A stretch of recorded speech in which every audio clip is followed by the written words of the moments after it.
Bienvenue dans ce tout premier numéro d'Eco Plus. Aujourd'hui, nous allons parler développement de la République démocratique du Congo.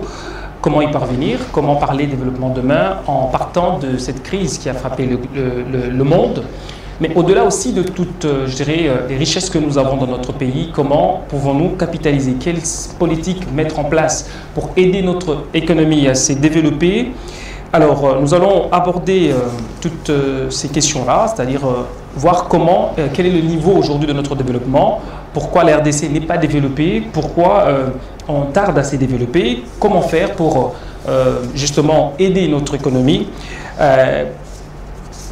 à avancer et aller plus de l'avant. Alors, autour de ce sujet, autour de ce thème qui est développement de la RDC, comment y parvenir, je veux recevoir pour vous un spécialiste des questions de développement, consultant international et panafricaniste. Il est cadre de l'UDPS. Norbert Yamba, bienvenue. Merci pour l'invitation. Alors, comme je l'ai dit tout à l'heure, développement de la RDC, comment y parvenir? Il y a un problème sérieux pour notre pays à ce qui concerne notre développement. On parle plus politique qu'économique, on parle plus vulgaire, que c'est qui est très important pour notre société. Est-ce que la RDC aujourd'hui, peut-on parler aujourd'hui développement à ce qui concerne, partant des difficultés que nous avons? Est-ce que nous pouvons regarder demain et parler de développement en sachant qu'il y a encore des facteurs ou des conditions que nous ne remplissons pas? Merci pour l'opportunité que vous m'offrez. Il faut dire que votre question est très pertinente. Pertinente simplement parce que lorsqu'on observe la situation, et la RDC comme unité d'observation, on a l'impression, c'est même pas une impression, mais on réalise finalement que la situation ne va pas comme il se doit. Ça va se faire 61 ans. On est en train de vivoter. On est en train d'aller dans le jeu d'essais-erreurs. Mais la situation n'est pas bonne. Le rapport du PNID de 2000 montre très clairement qu'il y a 80% de notre peuple dans la pauvreté. Une étude récente, au-delà des statistiques du gouvernement, à l'époque, en 2015, une étude adaptée montre très clairement que nous avons à peu près 76% de chômeurs dans notre pays et que le travail rémunérateur n'est que de 4%. Mais la plupart des gens qui travaillent dans les 4% ne sont que des chômeurs déguisés et des chômeurs cachés. C'est-à-dire que les gens ne vivent pas avec leur salaire, que ça ne représente rien. Donc la situation est grave lorsqu'on voit le système sanitaire, comment les gens meurent. Vous savez que j'ai mené une étude parce que je suis dans la socio-économie depuis, avec un groupe de chercheurs sur la route Mokali, dans les cimetières de Mutukunti-Nave. L'idée c'était de savoir combien de personnes sont enterrées dans un cimetière non fréquenté. Et il a été prouvé, en tout cas en 2008, qu'il y avait à peu près 73 personnes enterrées. Donc, lorsqu'on regarde la moyenne de 11h à 16h, c'est que très clairement la situation est grave. Oui. Lorsque vous prenez la route de Kinkole, avec les différents cimetières qu'il y a, on a positionné les gens. C'est 267 personnes qui sont enterrées. C'est plus qu'une guerre, cher ami Nevi. Il faut aller à l'intérieur, parce que j'ai l'occasion véritablement de me promener à travers le pays, de 26 provinces. Quand vous arrivez dans un hôpital, mais c'est un mouroir. Quand on y entre moins malade, mais ça s'aggrave. Non seulement on n'a pas le matériel pour détecter la maladie, parce que l'échographie, la radiologie, le scanner font défaut, mais le médicament, il n'y en a pas. Et le matériel qui est utilisé est vétiste. Au point où ça transfère davantage d'autres maladies, n'est-ce pas? Et beaucoup de femmes, moi j'ai vu dans le Sankourou, les femmes me disent on ne sait plus affronter. Simplement parce que on est traîné, chaque fois qu'on a un petit problème dans l'abdomen, c'est une intervention chirurgicale. Et qui le fait? des personnes non qualifiées. Soit des infirmiers qui ouvrent un petit centre de santé de fortune, etc., et qui facilitent les opérations. Et puis bon, il y a des médecins aujourd'hui qui n'ont même pas de matricules, qui sont affectés à l'intérieur, dont on ne paye pas, etc., mais qui qualifient parce qu'ils n'ont même pas d'échographie, etc. Toute douleur dans le bas-ventre comme étant une maladie qui exige naturellement les interventions chirurgicales. Donc, on est dans une situation grave, sans compter les écoles. La population scolarisable aujourd'hui, Dieu merci, chez nous, il y a ce qu'on appelle la gratuité, etc. Oui. Donc, tous les secteurs de la vie nationale sont complètement désintégrés, désarticulés, au point où on se pose la question, est-ce qu'il y a véritablement l'action publique pour remédier à la situation? Et la question que vous posez, elle est pertinente pour savoir où est-ce qu'on en est, sommes-nous développés, pourquoi on ne se développe pas?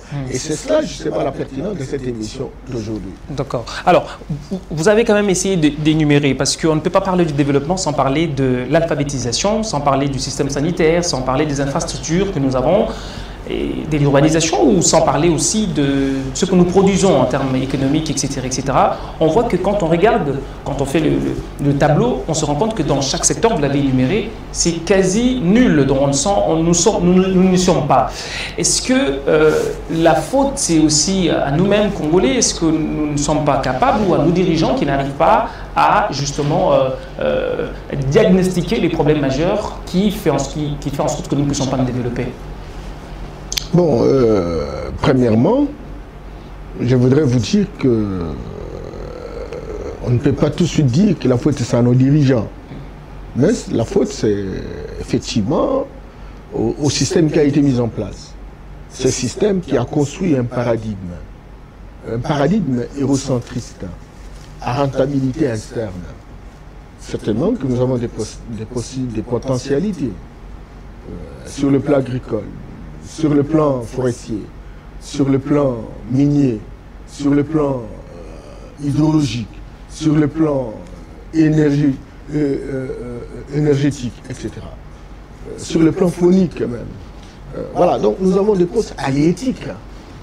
Nous avons toutes les possibilités qui peuvent véritablement servir de développement de notre pays. Mais à cause du paradigme occidental, qui répercute la colonisation qui a été précédée par la traite négrière d'un groupe de personnes qui croient avoir l'autorisation d'occuper d'autres espaces et de mettre en place leur système de colonisation, d'occupation, de domination, d'exploitation sauvage, etc. Et ce système qu'on appelle généralement le paradigme hérocentriste a beaucoup infantilisé. Et ce paradigme continue jusqu'à aujourd'hui. Et tant que ce paradigme va continuer, ne vous entendez pas quoi que ce soit. Je vais expliquer. Oui.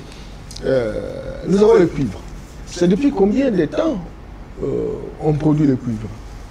Aujourd'hui, le cobalt, 65% de la production mondiale, c'est le Congo. Le Congo, oui. Mais regardez dans le budget, ça représente combien? C'est minable. Comment on peut produire plus de 1 million de tonnes alliage cuivre, cobalt, etc. Et ça ne donne rien. Vous avez suivi, c'est humain lorsqu'il vous explique. Justement. Lui qui est acteur avec Alain Foucault et les autres, oui. Voilà. Et donc, nous avons le coltan, le Colombo tantalite, aujourd'hui. 80% des réserves du monde. Toutes les guerres récurrentes à l'Est sont orchestrées naturellement par tous ces vautours internationaux qui sont des acteurs, des éléments dynamisants du système qui a été mis en place. Qu'est-ce que ça nous donne comme résultat? Donc, ce paradigme permet à ce que des occupants, des envahisseurs, qui autrefois, lors de la révolution commerciale, sont venus prendre et déporter nos concitoyens dans la proportion de 200, 300, 200 à 500 millions de personnes, parce que déjà au XVe siècle, nous étions le pays le plus peuplé, on était dans les 800 millions, et ils sont venus, tous nos génies qui étaient à l'époque, que ce soit les architectes, parce qu'on ne les connaissait pas, nous savions construire nos maisons, nos compteurs, nos ingénieurs, nos forgerons, ceux qui avaient le secret de notre puissance, ceux qui auraient pu véritablement travailler pour booster notre pays. Écoutez, ils sont partis parce qu'ils déportés. Déportés naturellement par le système de la traite négrière, la traite transatlantique. Il y a également les Arabes aussi avec leur déportation. Les musulmans, l'islam est là. Les Arabes sont là depuis le 7e siècle. Oui. Ils ont fait 14 siècles, 1400 ans. Et donc, et aussi, ils sortent de complotations des enfants d'Abraham. Ismaël qui a généré l'islam, Oui. et Isaac qui a généré le christianisme et le judaïsme. Mais ils se sont complotés, ils ont envahi notre société. Et ils continuent à l'envahir. Et ils sont partis avec la traite négrière. On a déporté tous ces savants que nous avions, ils sont partis. Et puis ils sont revenus à la colonisation, qui était essentiellement pour s'installer et exploiter leurs richesses. Bon, ils ont utilisé, vous savez, des abaissants comme la religion, Oui. comme le système éducatif, comme le système politique aujourd'hui. Et donc, on nous a amené de nous éloigner de ce qui représente le savoir qui aurait pu nous servir véritablement de transformer, d'identifier d'abord nos potentialités et de les transformer. Justement. Et ils ont amené les industries d'extraction, et ils prennent le brut, ils s'en vont chez eux, et c'est là qu'ils transforment. Et ils créent des sociétés, ils sortent de valeur ajoutée, la transformation, on engage les jeunes, la commercialisation, on engage les jeunes, on produit des richesses, on crée des emplois, et ils deviennent des hommes heureux. Ils vivent dans le bonheur. Et nous, qui avons toutes ces potentialités, vous imaginez, nous restons véritablement dans la pauvreté. Alors, tant qu'on n'aura pas inversé ce paradigme, qui vient prendre, piquer nos potentialités, nos ressources naturelles, les amener en termes de brut chez eux en Occident, et donc, jamais nos jeunes n'auront jamais du travail. Mais est-ce que... Excusez, Oui. vous aurez le travail comment au moment où vous n'avez pas de société? Au moment où vous ne transformez rien. Regardez quelle serait la chaîne de valeur ajoutée lorsque on exploite par exemple le coltan et on extrait. C'est une première société qui aura engagé des gens, etc. Deuxième société, c'est la transformation pour fabriquer, n'est-ce pas, des téléphones. Troisième société, c'est justement la commercialisation. Dans le cadre, par exemple, de l'intelligence économique, on peut chercher des marchés potentiels et rentables.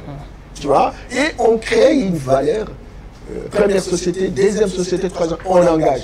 Mais ici, il n'y a pas de production, simplement parce qu'il n'y a pas de société. Et même s'il y a société, et donc ce sont des sociétés qui s'occupent du brut. Nous avons cru que les Asiatiques, qui qualifiaient des pays du tiers-monde, notamment la Chine, l'Inde, la Corée du Sud, tous ces pays-là, qui visiblement aujourd'hui sont des pays milliardaires. Oui. Nous on croyait qu'ils vont faire différemment des Occidentaux qui ont mis en place.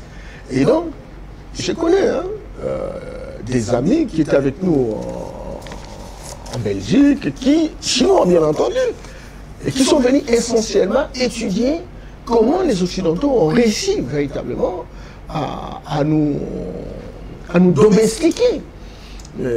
Pour qu'elles puissent répercuter naturellement cette approche. Et ils ont aussi, en tout cas, d'après les déclarations, les témoignages de mon ami, il dit la première chose, c'est de recruter des Africains, etc., et les appeler pour étudier chez eux, avec des bourses, de manière que ces gens-là deviennent des ambassadeurs. Donc, nous avons tous été à l'école occidentale. Nous sommes véritablement les commis de l'Occident. Oui. Et même ceux qui arrivent au pouvoir sont des intendants. Ils ne sont pas considérés comme des chefs. Ils sont intendants. Ils sont là pour garder, n'est-ce pas, le patrimoine pour les Occidentaux dans le cadre de la solidarité intergénérationnelle. C'est-à-dire notre cuivre, notre cobalt, notre sol, sous-sol, et donc les générations futures, parce qu'ils n'ont plus rien, les enfants devront se réjouir.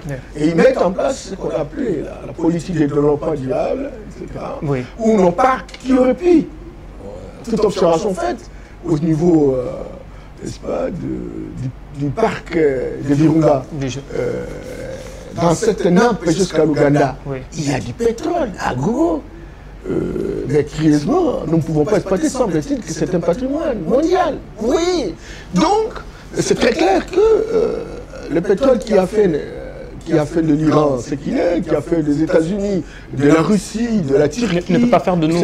Et le nôtre est déclaré patrimoine. J'aurais voulu savoir où se trouverait le patrimoine et quel est le patrimoine mondial identifié en France, si ce n'est qu'une petite forêt protégée, ou de monuments, etc. De monuments, oui. etc.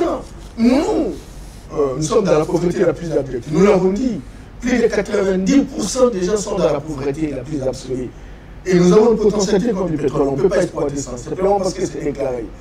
Combien de forêts nous avons? Mais je me quand même, parce que vous, c'est un discours qu'on entend quand même de la part de chaque Africain ou des panafricanistes, c'est de remettre en cause l'action de l'Occident. Mais comment ne pas aujourd'hui prendre des mécanismes, des stratégies pour remédier à ces paradigmes, remédier à cette situation que l'on voit, parce que c'est bien bon de décrier cela, mais qu'est-ce qu'il faut faire? Voilà la question, qu'est-ce qu'il faut faire pour que demain, que ça ne soit plus la même chanson que nous chantons aujourd'hui? Les Occidentaux nous envahissent, ils prennent nos biens, et nous sommes là en train de décrier. Qu'est-ce qu'il faut faire, vraiment? Alors la question, elle est pertinente, mais il faut savoir où nous sommes tombés. Parce qu'au départ, l'Afrique existe il y a 200 à 300 000 ans. L'Afrique a été très puissante il y a 35 siècles avant l'ère chrétienne, 3 millénaires avant la naissance de Jésus-Christ. L'Afrique était une puissance scientifique, l'Afrique était une puissance politique, militaire, économique. L'écriture s'est inventée en Afrique, les mathématiques c'est en Afrique, la physique c'est en Afrique, l'astronomie, l'astrophysique, la médecine même. Les premiers intellectuels occidentaux, grecs, sont venus en Afrique. Des gens comme Pythagore, qui ont monté ce qu'on a appelé les théorèmes de Pythagore. C'est en Afrique. Théorème de Thalès, c'est en Afrique. Ils ont été enseignés par Yamesso, qui était un Africain, un savant africain qui était dans la cour du roi. On les appelait des prêtres. Celui qui est aujourd'hui réputé comme le père de la médecine moderne, on appelle Hippocrate. Oui. Il a été enseigné par Imhotep, qui est devenu le plus grand savant du monde, inégalable jusqu'aujourd'hui, dont on ne connaît pas parce qu'on ne nous enseigne pas ça, parce que dans les programmes, cela n'a pas été inséré, dont on ne fait même pas un effort. Quand on vient, on est ministre de la Santé, et puis on s'occupe de gérer les pandémies et les épidémies, etc. Et ça s'arrête là. On peut revisiter tout ça. Pourquoi on ne peut pas connaître Imhotep? Pose la question à tous ces gens qui font véritablement la médecine, la pharmacie, etc. Même les sciences infirmières de manière générale. Non, ça pose un problème. Tout le monde prête serment au nom d'Hippocrate. C'est pas normal. Donc, nous étions une puissance. Nous sommes tombés à cause d'une religion. Une religion dite, une religion importée, dite révélée, qui a inhibé notre génie. Parce que l'homme, c'est l'incarnation, c'est pas de Dieu, de l'Esprit de Dieu. L'homme, c'est l'Esprit de Dieu dans un corps humain. Et Dieu a créé différents espaces. Il a donné son esprit pour que la personne puisse véritablement connaître son environnement. C'est comme ça que vous savez que nos vieux, ça se transmet de génération en génération, connaissent que telle feuille, c'est une feuille pour guérir la malaria. On utilise le Congo Bololo, mais personne n'a été faire la médecine pour faire ça. Pour faire ça, oui, justement. Donc nous avons quand même des recettes traditionnelles, des tradipraticiens, qui connaissent nos plantes, qui connaissent comment les guérir, etc. Et alors maintenant, quand ils sont venus avec leur religion, ils nous ont dit essentiellement que voilà, c'est de la sorcellerie. Il faut quitter ça. Et ils ont inventé des notions. La notion de l'enfer et la notion de paradis. Et l'enfer, c'est pour dire que vous, si vous utilisez ce que vous avez comme valeur, oui. Donc c'est la sorcellerie et vous serez dans l'enfer. Et l'enfer, vous trouvez le Satan, et le Satan il est noir avec les cornes. Et le paradis, ça veut dire écoutez, ne vous en faites pas. Si vous êtes pauvre sur la terre, vous serez riche au paradis. Confiez-vous seulement à Dieu, priez à Dieu. Or, ils ne font pas ça. Le paradis en Europe, c'est chez eux. C'est maintenant ou jamais. Et donc, or, le paradis, il y a des recherches qui ont été faites par notre ami Ndoubou Fakouli, qui est malien naturalisé sénégalais, et qui visiblement nous explique la notion de paradis, parce qu'en réalité, l'histoire juive, romaine, aujourd'hui, je ne vais pas prendre le risque d'en parler, etc., a été copiée en Égypte antique. Et donc, on nous a assujettis, on nous a incarcérés dans une situation où notre génie ne pouvait plus fonctionner. Parce qu'en réalité, la puissance d'une société, c'est la capacité d'être de construire la connexion entre la physique et la métaphysique. Oui. Or, il n'y a pas de connexion. Les Chinois avaient compris. Parce qu'il y avait des pasteurs, il y avait des imams, il y avait des prêtres qui sont allés et qui ont voulu infantiliser les Chinois. Et quand ils ont vu ça, en 1929, ils ont fait la révolution paysanne. En 1949, ils ont fait la révolution culturelle. Ils ont chassé les prêtres, ils ont chassé les imams, ils ont chassé tout le monde.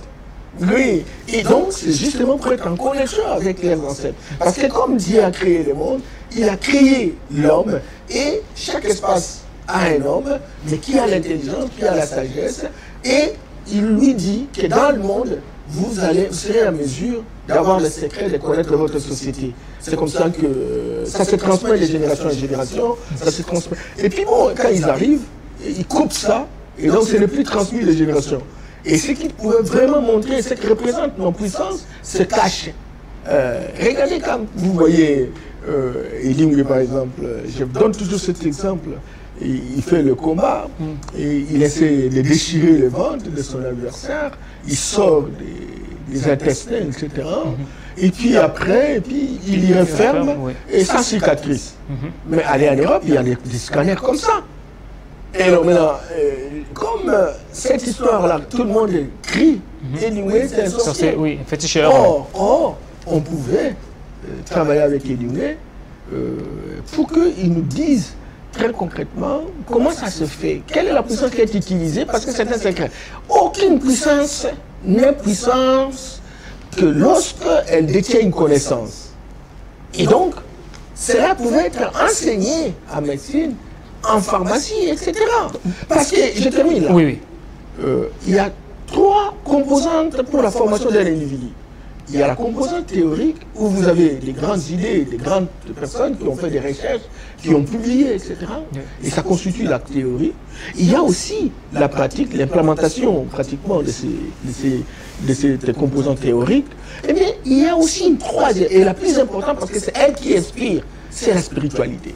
C'est comme ça que dans les universités comme Harvard, vous apprenez la théorie, la pratique, mais il reste un moment où on vous initie à la spiritualité, comment être en connexion, n'est-ce pas, avec des êtres métaphysiques pour vous inspirer, vous inoculer un esprit qui vous permette non seulement de découvrir ce qu'il y a autour de vous, mais des technologies qui vous permettent de transformer ce que vous avez. Justement, pour vous paraphraser, c'est-à-dire que vous pensez que on nous a volé quelque chose, notre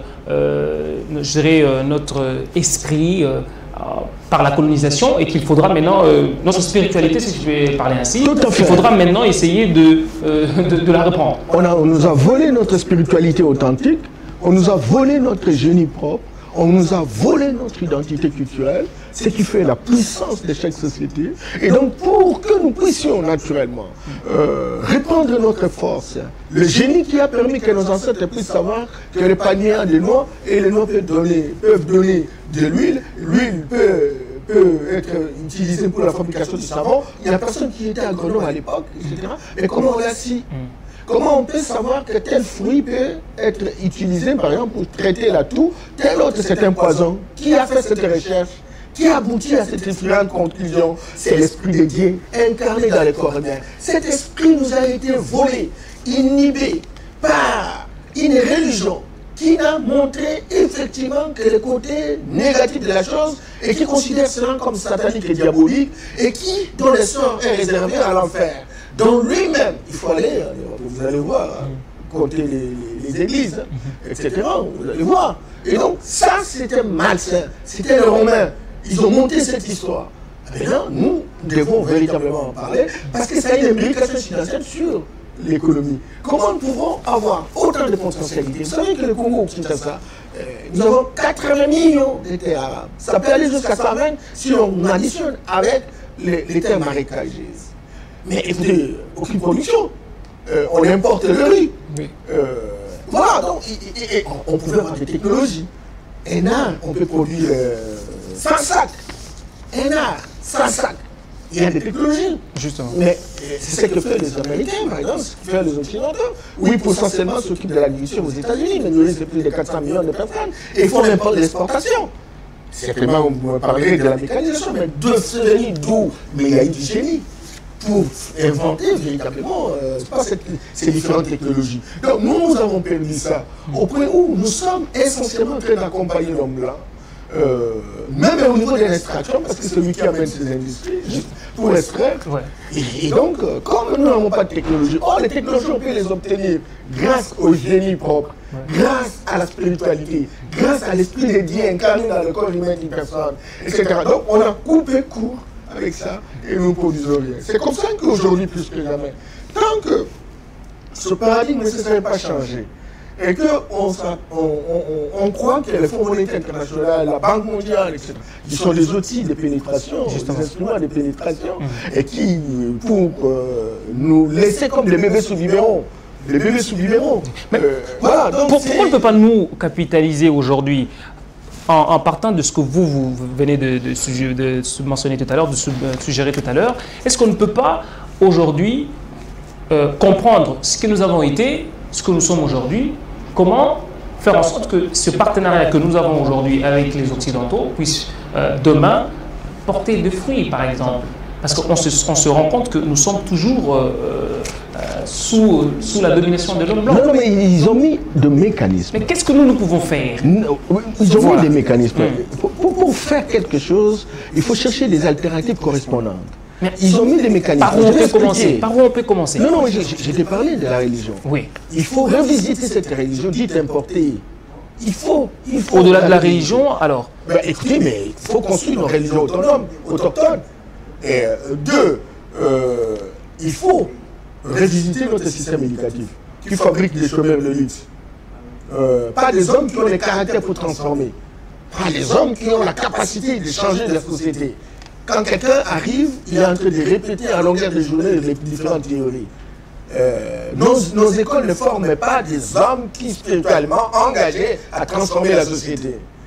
Nos écoles forment des récitals de cahiers, des syllabistes. Les récitals, n'est-ce pas, des livres. Et ça s'arrête là. On a des chercheurs, mais on n'a pas de trouveurs. Et donc nos ancêtres ont vécu, ils n'ont pas été à l'école, à l'université comme nous, mais ils étaient des trouveurs. Ils ont cherché des solutions de leur époque. Il faut revisiter ce système. Comment pouvez-vous imaginer? Je vais vous donner l'exemple d'Imhotep, le savant inégal qui a enseigné Hippocrate, qui est aujourd'hui le père de la médecine moderne. Et pourquoi on ne l'apprend pas chez nous, dans nos écoles? Comment on ne peut pas savoir ça? Comment on ne peut pas savoir Soundiata Keïta? Comment on ne peut pas savoir Soumangoro Kanté? Comment on ne peut pas savoir l'université de Tombouctou? Comment on ne peut pas savoir la charte des droits de l'homme de Koumoukou Fouga? Tout ce que nous avons fait. Comment on ne peut pas savoir Kim Foumou Kimbangu? Qu'est-ce qu'il a fait? Jusqu'aujourd'hui, les gens disent que Kimbangu a été arrêté autant d'années. Mais qu'est-ce qu'il avait fait? Comment on ne peut pas savoir l'histoire de Kibanvita? Tout ça, il faut révisiter l'enseignement. Mais il faut impliquer même nos chefs coutumiers. Parce qu'on a interdit à tout un chacun de nous. Tous ceux qui avaient le secret. Regardez, j'étais avec un ami dans la province de Maïndombe. On a trouvé un prophète qui arrachait toutes les statuettes aux gens, etc. Et qui disait que quiconque qui le ferait irait à l'enfer, etc. Et mon ami, c'était un Français, on était des consultants tous, dans une mission forestière, etc. Il me dit, Norbert, mais nous, nos ancêtres à nous, ont tout pris. Je connais quand même des statuettes de certains chefs qui participent à la construction des satellites. Parce qu'il y a un esprit dedans.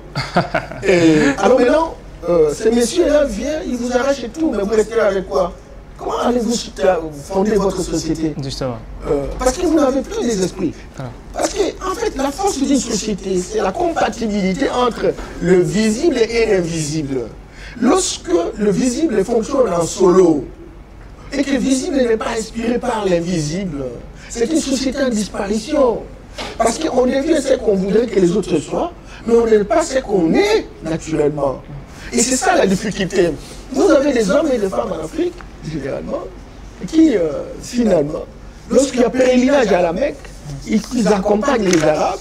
Oh, c'est un pèlerinage des Arabes.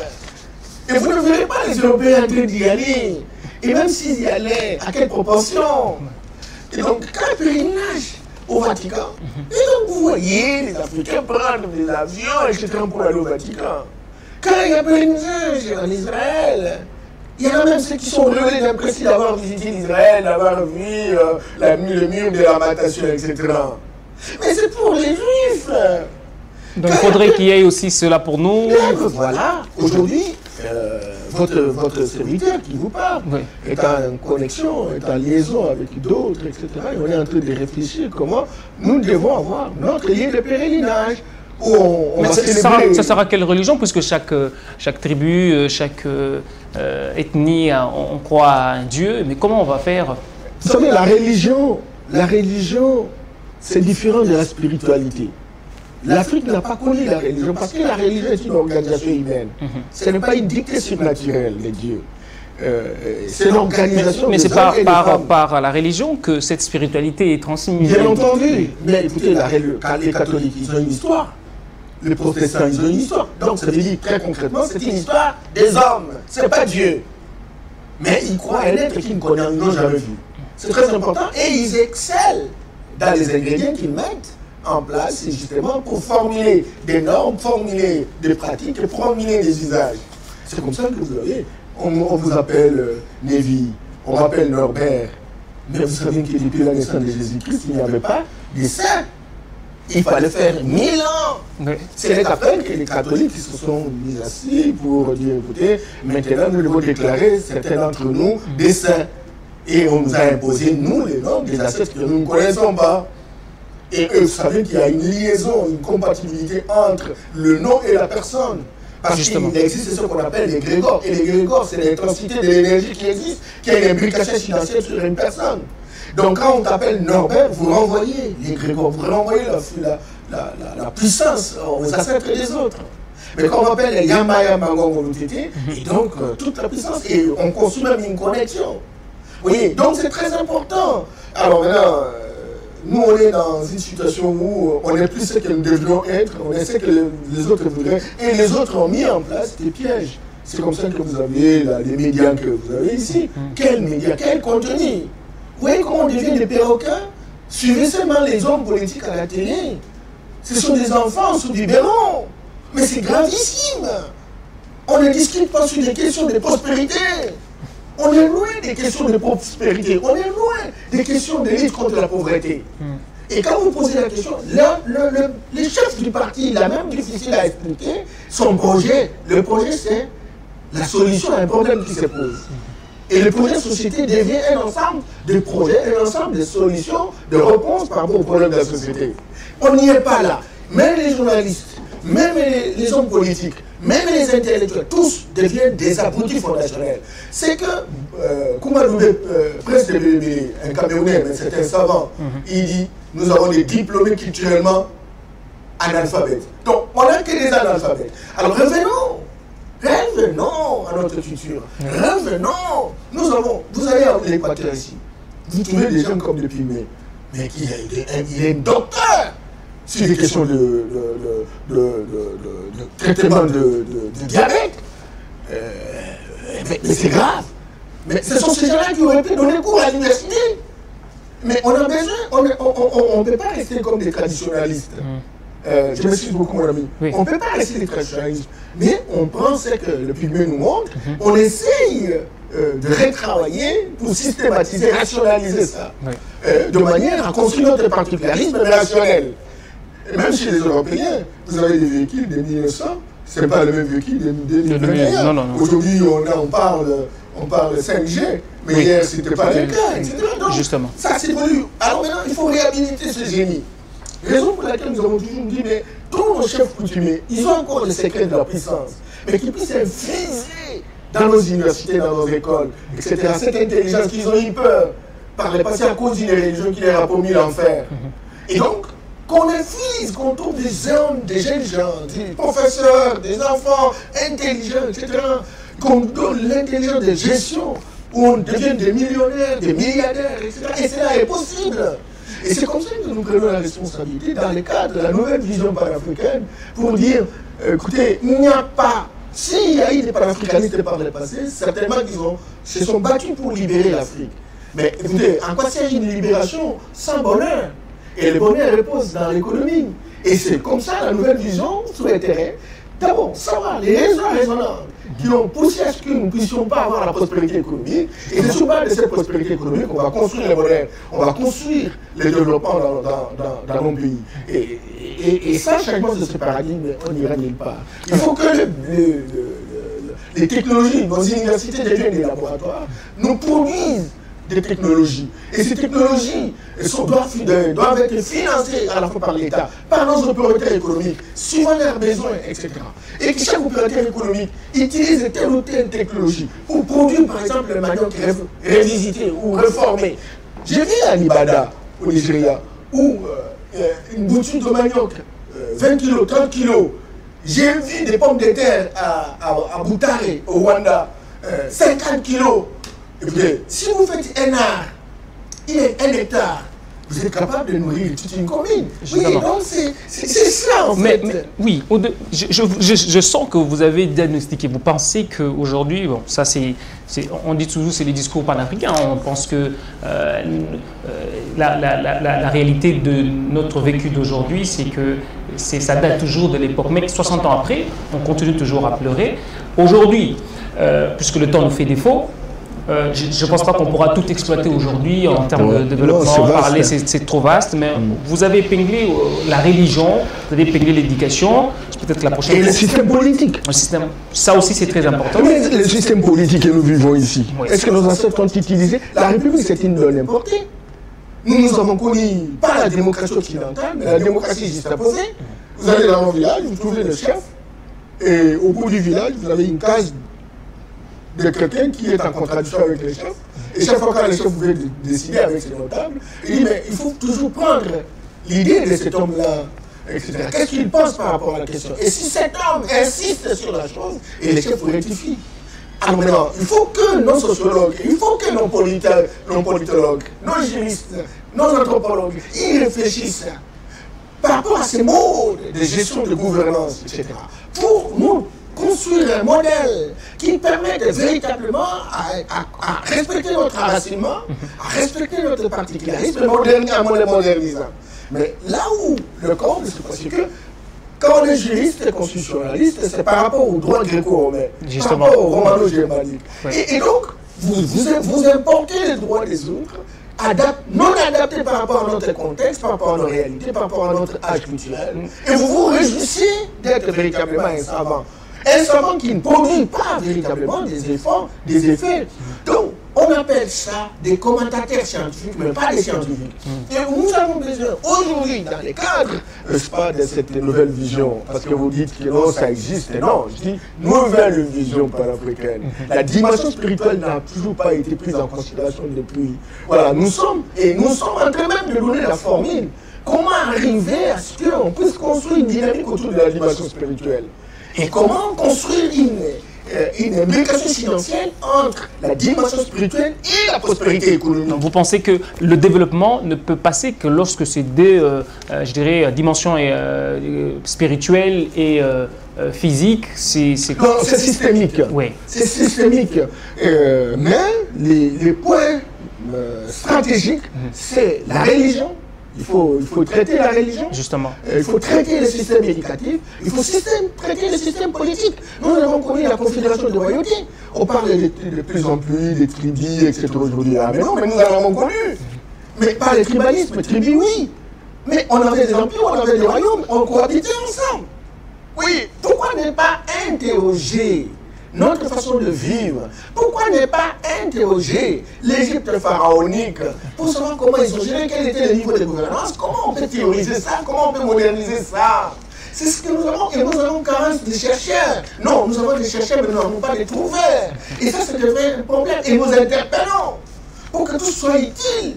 qu'on laisse justement des coups de gueule mégaphonés autour des étiquettes que l'on a. Encore une étiquette, une étiquette, c'est pas bon. Donc, en toute sincérité, la question du développement, encore que bon, aujourd'hui, il y a eu des remises en question. Qu'est-ce que vous appelez développement? J'ai entendu un professeur dire, de l'université de ça, qu'il faut suivre Rostov. Moi, j'ai dit, mais voilà, des idées qui sont démodées, complètement dépassées, en fait. Comment on peut suivre Rostov qui a fait des séquences à suivre pour devenir développement? Écoutez, arrêtez! Et ces séquences-là sont fondamentalement occidentales. Ces idées-là sont démodées. Nous voulons construire le racinement, nous voulons construire le particularisme, nous voulons restaurer l'identité culturelle, etc. Et donc, nous avons besoin aujourd'hui, sincèrement, que chacun se remette en question. Justement. Et qu'en se remettant en question, vous les journalistes, choisissez des thèmes pour discuter.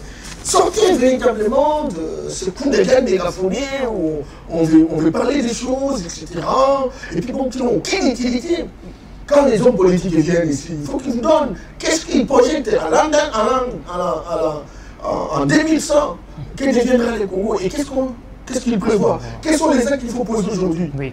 Alors, et comment on peut changer le paradigme? Je salue mon président, tu sais ce qu'il dit quand il dit tout peut bien marcher quand on change le paradigme. Le reste ici, on est en train de plâtrer la plaine. Donc, mais il faut qu'il y ait des questions de fond, des décisions de fond. On est à l'enseignement primaire et secondaire. On dit non, tel ministre est excellent simplement parce qu'il a proclamé les résultats de pour moi les yeux. Arrêtez les conneries! Comment on peut dire que quelqu'un est excellent simplement parce qu'il a proclamé les résultats? Et qui sont formés dans ces écoles-là? Et quel est le contenu d'enseignement? Quelles sont les différentes réformes? On n'est pas sur les terrains des réformes. On est sur les terrains des choses, des formalités de l'usage, ce n'est pas correct. On ne peut pas avoir des ministres, etc., qui en réalité n'ont comme responsabilité facilement de signer les arrêtés de désignation des personnes, etc., sans avoir la capacité d'apporter des réformes. Et quelles réformes compatibles à nos réalités? Parce que ça fait défaut. Ils prennent, ils ne tiennent pas en compte nos réalités. Non, un gars, oui. L'économie ici. L'économie ici, vous avez Adam Smith, vous avez Kenney, etc. Tous ces gens-là, ça c'est pour les Occidentaux. Ils n'ont jamais été en Afrique. Mais nous avons des amis comme Paul Bassong au Cameroun, qui a réfléchi, il a même produit un livre sur l'économie africaine, qui s'éloigne de l'économie occidentale. Et donc, qui a lu ce livre-là? Et qui s'intéresse souvent à la question. Oui, il a même mis les droits africains, qui s'éloignent des droits gréco-romains, qui est un piège d'ailleurs pour nous. Parce qu'en France, il y a 5 ans de mandat présidentiel, au Congo, il faut faire 5 ans. Mais arrêtez! Comment on peut faire 5 ans dans une situation où la France, ça fait des années, des siècles, etc., ils sont dans la prospérité, et vous avez un Congolais qui arrive au pouvoir, l'émir, un problème, le pavement, problème, la radio, problème. Vous dites non, il faut faire 5 ans parce que la France, c'est une petite démocratie. Il faut... Mais arrêtez quoi! Et vous avez par exemple, sur les 105 millions de Congolais, combien connaissent véritablement les règles de jeu? J'ai été observateur des élections ici, dans des élections de 2006. Mais écoutez, les gens, pour les référendums, au village, là, on disait mais c'était les référendums. C'était les référendums, donc ils ne connaissaient pas grand-chose. Ça, c'est l'Occident. Il faut arrêter cette fausse démocratie-là. Ça ne nous amènera nulle part. On va se tuer. Tu vois, au lieu de parler des questions fondamentales, on n'est même pas à la fin du mandat. Au lieu que l'on pose la question, comment on va avoir des routes? Aujourd'hui, nous avons plus de 100, les Blancs nous ont laissé 150 000 km de routes.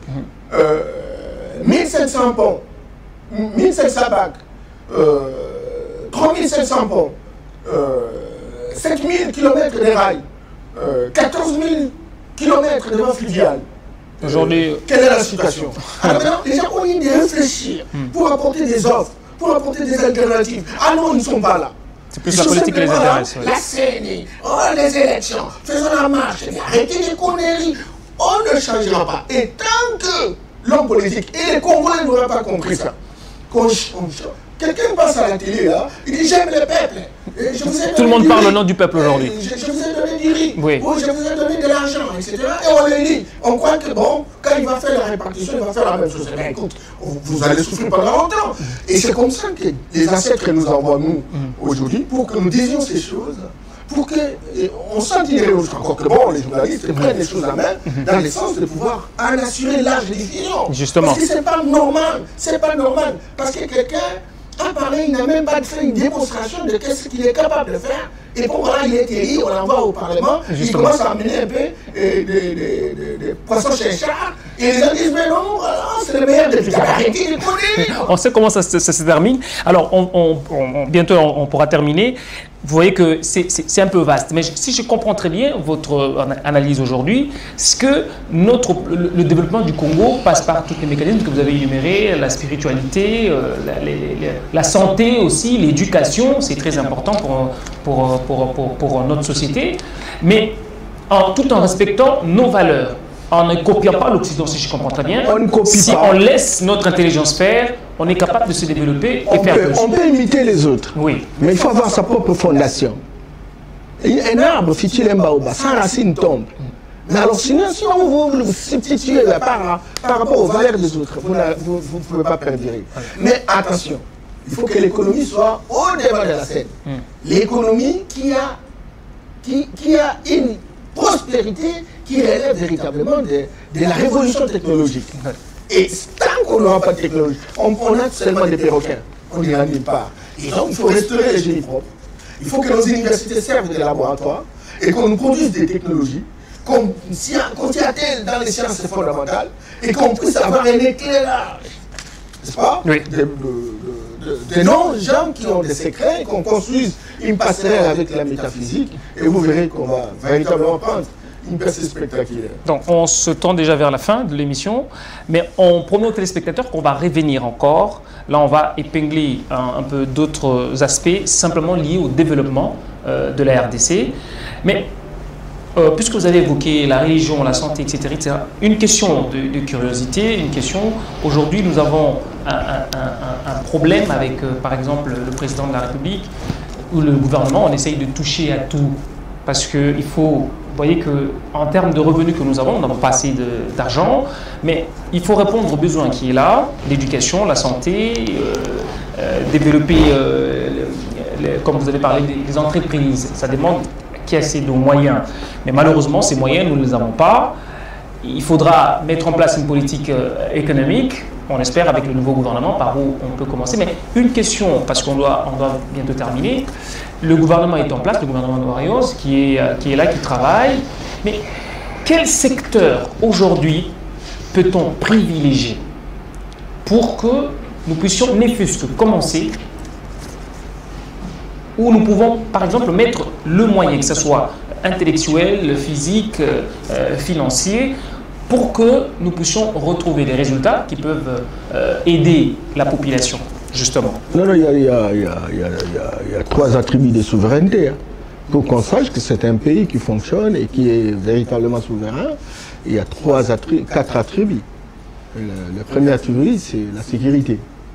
Et il faut y mettre des moyens dans le sens de construire la sécurité à l'interne comme à l'externe. C'est très important. Donc, si un pays a toujours besoin de l'aide extérieure pour construire sa sécurité, il n'est pas encore souverain. Deuxièmement, la santé. Le système sanitaire. Justement. Vous savez, 61 ans, nous n'avons pas de système sanitaire. Même l'Occident qui nous a infantilisés nous a laissé inscrire sur quelque chose. Parce que déjà en 1960, nous étions au même niveau que l'Afrique du Sud.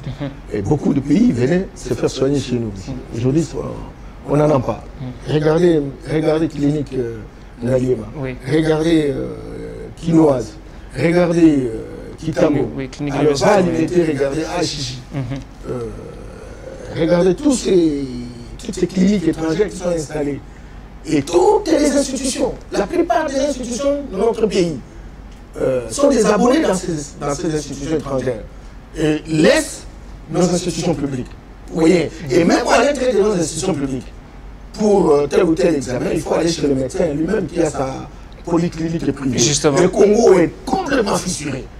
Il faut, je disais, que le système sanitaire, il faut le réhabiliter, il faut, comme le président le dit, comment on dit, le système universel maladie. Oui, justement. Et il faut construire aussi des mutualités, ça c'est évident. Oui. Mais aussi l'éducation. L'éducation est à la base. Mais quelle éducation? certainement que, bon, il faut la gratuité parce qu'il faut avoir accès. Mais ce qui reste le plus grand défi, c'est aujourd'hui de savoir quel contenu on donne. Justement. Est-ce que c'est un contenu pour continuer à devenir des perroquets? Parce que je lisais Cheikh Anta Diop dans un ouvrage. Il dit, au fur et à mesure qu'on monte avec les études, on est de plus en plus imbécile vis-à-vis de la culture occidentale. C'est-à-dire qu'on croit tellement à l'Occident, bien que l'Occident, qui a des valeurs qui peuvent aider véritablement notre société à avancer. Donc, il faut revoir ça autour du contenu de ce qu'elle peut représenter la formation. Justement. Pour que nous ayons nos propres génies. Et puis, quatrièmement, c'est l'alimentation. Justement. L'agriculture. Il faut qu'on produise. Comment, parce qu'on est toujours dépendant, oui. On a fait, regardez sur le marché. Ouais. Il faut le riz de Thaïlande. Il faut le chéchard, les poissons des années, etc., destinés, n'est-ce pas, aux chiens. Oui, donc, tout le marché est occupé par ça. Oui. Ce qu'on appelle des surgelés. Et combien de malades, des gens qui tombent malades à cause de ces produits surgelés, etc. Justement. Et alors, nous avons un frère, nous avons combien d'affluents, nous avons combien de rivières, nous avons combien de ruisseaux. Pourquoi? Moi, j'ai été coordonnateur, n'est-ce pas, d'un grand projet qui ont été mis en place par les Américains de 2002 en 2006. Sur le fleuve, ici, on a fait des recherches, même dans les lacs. Et on sait où se trouvent des poissons et qui meurent de vieillesse. Alors un petit bateau ferait quelque chose, ne serait-ce que pour renflouer le marché. Oui, c'est très important, mais bon, oui, on importe tout. Même les sabots. Qui vous dit que les gens mangent des sabots comme ça en Europe? Oui, alors on nous envoie les aliments des chiens. Et cinquièmement, des outils qui permettent véritablement de révolutionner. Justement. Ce que nous venons de dire, c'est l'énergie. Vous avez l'électricité et l'eau. Et ça devient intéressant.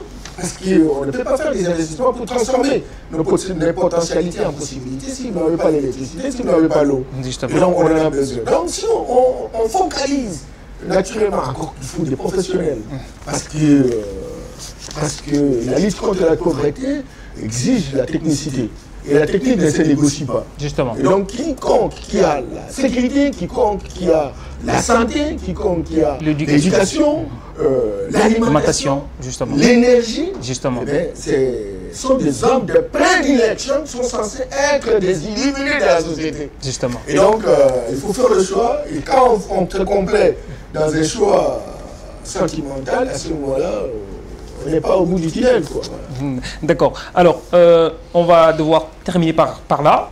On promet aux téléspectateurs qu'on va revenir pour justement continuer avec le même thème, mais parler de secteurs qui peuvent booster notre croissance, aider notre économie à se développer aussi, parce que le Congo ne peut pas continuer, comme on l'a évoqué tout à l'heure, à dépendre des autres, à exporter, à importer, importer les biens. Donc il faudra justement travailler là-dessus. Les Chinois ont tenté, je termine par là, les Chinois ont tenté, ils ont utilisé la méthode de la machine inversée. Ça veut dire en fait tout ce qu'il y a comme machine fabriquée aux États-Unis à l'époque, etc. Ils venaient et ils démontaient et ils faisaient l'inverse. Aujourd'hui, ils ont cristallisé, ils ont systématisé leur modèle au point où ils commencent à fabriquer. Ils ont 650 technologies contre 450 pour les Américains. Et donc, il faut commencer quelque part parce qu'ils ont reconstruit leur lien avec leurs ancêtres, etc. Aujourd'hui, ils sont inspirés, ils commencent à faire des choses phénoménales au point où les Occidentaux ne comprennent plus rien. Mais au lieu de venir avec une autre approche vers nous, etc., non, ils veulent pratiquer pratiquement la même approche occidentale et même plus grave que les Occidentaux. Et c'est là justement que nous pouvons comprendre que l'homme, le monde, c'est la jungle. Et c'est comme ça que vous voyez, si l'homme mange la viande, écoutez, la viande, tel animal aussi a besoin de manger quelque chose. Et tel ça amène, c'est la jungle. Alors nous devons être à mesure, à cause de cette compétition multipolaire, etc., avoir dégagé une marge de manœuvre pour qu'on fasse des réflexions. Et je termine en disant que dernièrement en France, on s'est retrouvé devant des idées essoufflées, démodées, dépassées. Le président de la République a demandé, il a fait appel aux hommes du savoir, dans les différents domaines, dans les différents secteurs de la vie nationale. Ils se sont retrouvés des prix Nobel des ceci, prix Nobel, on a des prix dans tel ou tel domaine, les gens qui s'excellent dans tel ou tel domaine, etc. Et on se sont retrouvés. On dit, bon, secteur, allons secteur par secteur. Et on invite des gens qui ont quelque chose à dire par rapport à ce secteur. Et on essaie d'établir les priorités. Et on essaie d'avoir un schéma opératoire qui permet véritablement de rénover le blason de la société. Écoute, nous sommes dans une société difficile, mais écoutez, pourquoi à un moment donné, et c'est là justement que j'ai formé le vœu du chef de l'État, etc., pour qu'on fasse un débat des idées, pas un débat pour se positionner sur le plan des postes, non, un débat des idées. Aujourd'hui, même tous nos intellectuels, enfin, il n'y a pas d'intellectuels, il y a des diplômés acculturés, quoi. Donc, tous ces acculturés, effectivement, méritent d'être revisités pour qu'on leur dise, écoutez, ne soyez pas contents de ce que vous êtes, il faut changer. Voilà. Et donc, on a besoin d'analyser tout cela pour qu'on ait un package qu'on peut appeler un pacte républicain. Et ce pacte républicain va aider à ce que même s'il y aura d'autres gouvernements, ils s'inspireront, comme on s'inspirerait de la conférence nationale, et on va aller de l'avant. Justement, merci beaucoup. Donc, je rappelle aux téléspectateurs que ce n'est qu'une partie, donc une série de ce que l'on va commencer à vous présenter, donc l'économie aussi, parce qu'il faut en parler. Il ne faut pas toujours rester dans la politique et rester là-dessus. Donc tout est systémique. Justement, je vous promets qu'on va continuer avec M. Yamba Yamba. La prochaine fois, on parlera aussi de la décentralisation. On parlera de beaucoup de thèmes. Hein, et il faut que tous les intellectuels, ceux qui se croient intellectuels, deviennent des spécialistes de la non-spécialisation. Il ne faut pas brandir une étiquette ou sectariste. Non, aujourd'hui, le monde fonctionne dans des interactions. Justement. Et il faut apprendre et apprendre. Comme disait Cheikh Anta Diop, qu'on puisse s'armer des sciences jusqu'aux dents. Justement. Parce que à science égale, compétence égale, à compétence égale, chance égale. Voilà. D'accord. Merci beaucoup. Merci beaucoup aux téléspectateurs de nous avoir suivis. Nous avons parlé du développement de la RDC, comment y parvenir. Nous avons essayé de...